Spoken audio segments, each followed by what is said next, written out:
If a child comes to you with questions about loss, grief, or death, it's important that you keep in mind where they are in their cognitive development and meet them there. For example, kids between the ages of, say, 3 and 7 or 8 are very literal, concrete thinkers. Therefore, our language with them needs to be literal and concrete as well, because whatever we say, they're going to take it at face value. So that means none of the usual euphemisms and metaphors that we typically use for death. Person didn't go home, they didn't pass away, the dog wasn't put to sleep, they died.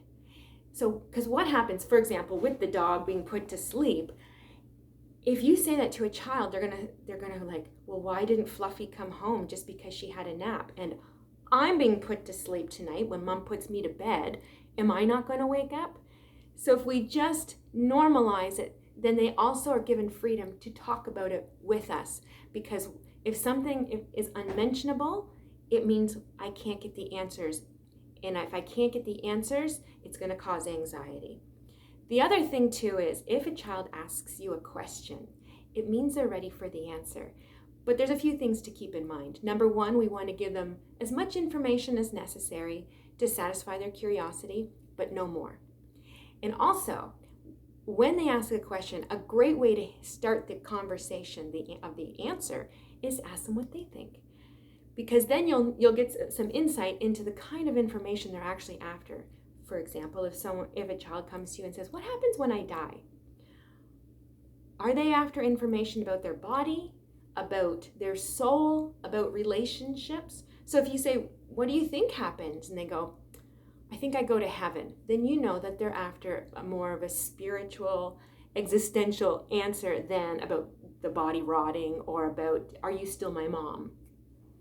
And no matter what the question is, because kids are small and vulnerable and highly aware of that, no matter what the topic is, their question is, we want to infuse it with stability and safety.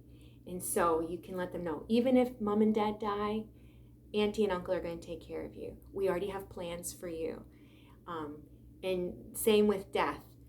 Even if you don't know the answers, let's find out. What do you think happens? And let's find out. Does that seem like a good plan to you?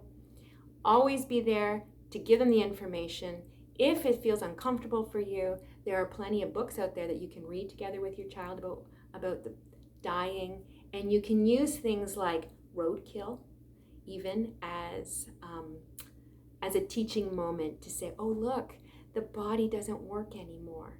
That's why it died. It wasn't because anyone did anything, hated that bird. It just because the bird's body doesn't work anymore. And so the bird is dead." So that way they know that you are open to talking about it so they can answer their questions. And when they answer their questions, they're going to get their answers, and that's going to help alleviate a lot of anxiety. Have a great day. I hope you're smiling.